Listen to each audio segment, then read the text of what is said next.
কত করে? 700 টাকা। 525। নমস্কার, কেমন আছেন সবাই? বাজে এখন সকাল 6টা। এই যে সমস্ত কাজ সারা হয়ে গেছে। আপনাদের দাদাভাই গেছে মাঠে, ঘুনি রাখা আছে আর জাল রাখা আছে, সেইগুলোই দেখতে গেছে। এইদিকে বেশ আকাশটা আজকে পরিষ্কারই আছে, আর হালকা হালকা ঠান্ডা ঠান্ডা হাওয়াও আছে, মানে ঠান্ডা হিমেল আর কি, ঠান্ডার।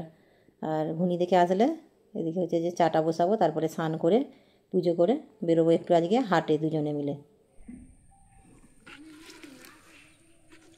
এই যে দুটো পেকাল আর কটা মুঠি, এগুলো কি পুঁঠি মাছ, এটা মনে হচ্ছে লেদুস মাছ, লেদুস। আর ঘুষো মাছটা আছে, এটাই ভালো, ঘুষো মাছ।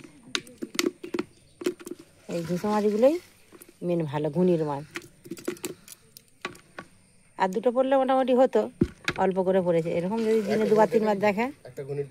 ঘুনি দেখে লিছে। কি মানুষ, মাঠে সকলেরই আর আছে, তাও আবার লোকে দেখে নিচ্ছে, কি অবস্থা। মাছগুলো এসেই বাজবো, এখন থাক, টাটকা আছে মাছগুলো, কিছু হবে না, বেশিক্ষণ সময় লাগবে না। বাজারটা করে নিয়ে আসি, তারপরে হচ্ছে যাবো। আজকে হাটে যাবো বাজার করতে, আপনাদের দাদাভাইও বেরিয়ে পড়েছে। চলুন যাক। চলে এসেছি এখন হাটে। এটা হচ্ছে যে কামালপুরের হাট। আগে মাছ বাজার থেকেই শুরু করলাম। মাছটা ইলিশ থাকলে ইলিশ নেবো, চলুন। কত করে মাছ? ইলিশ কত করে? ইলিশ কত করে? 700 টাকা। কম হবে না? কম হবে না, আর হবে 800 টাকা বিক্রি হবে।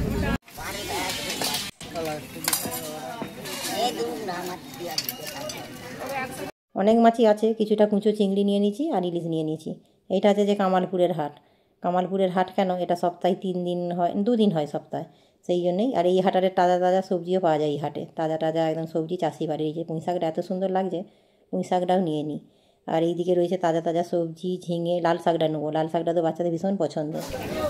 কত করে এই মালা, গাঁদা ফুলের চারা? পুরো কটা চারা আছে? অনেক আছে, কম হবে নি? আচ্ছা ঠিক আছে, দিয়ে দাও। মানে চুটকি গেঁদা নয় তো, ভালো গেঁদা? না না, ফুলটা ভালো আছে। হয়ে গেছে ওদিকে শাক সবজি নেওয়া, নেবো এবার একটু বেগুন। চলুন ওই দিকটাই আছে নাকি দেখি। বেগুন কত করে? বেগুন 500 নিলে 30 টাকায় 525 টাকা নেবো। 525? দেখুন না কি দিচ্ছি আপনি, না 20 হবে না? 500 কম নয়, 220 টাকা। 220 টাকা, ঠিক আছে 500 দাও। এলাম। বেগুনগুলো খুব সুন্দর, টাটকা, একদম তাজা। এখানে তো চাষি বাড়ির সবজিটাই বেশি পাওয়া যায়, আর যেহেতু সপ্তাহে 2 দিন বসে, সেই জন্যই হাট। আর যেখানে বাজার তো প্রত্যেক দিনই থাকে। চলুন তাহলে এবার বাড়ি ফিরি, বাড়ি গিয়ে আবার রান্না। ভিডিওটা তাহলে এখানেই শেষ করছি। কেমন লাগলো অবশ্যই জানাবেন। আপনারা সুস্থ থাকবেন, সাবধানে থাকবেন। দেখা হবে অন্য কোনো ভিডিওর সাথে। আর ভালো লাগলে একটা লাইক করে দেবেন।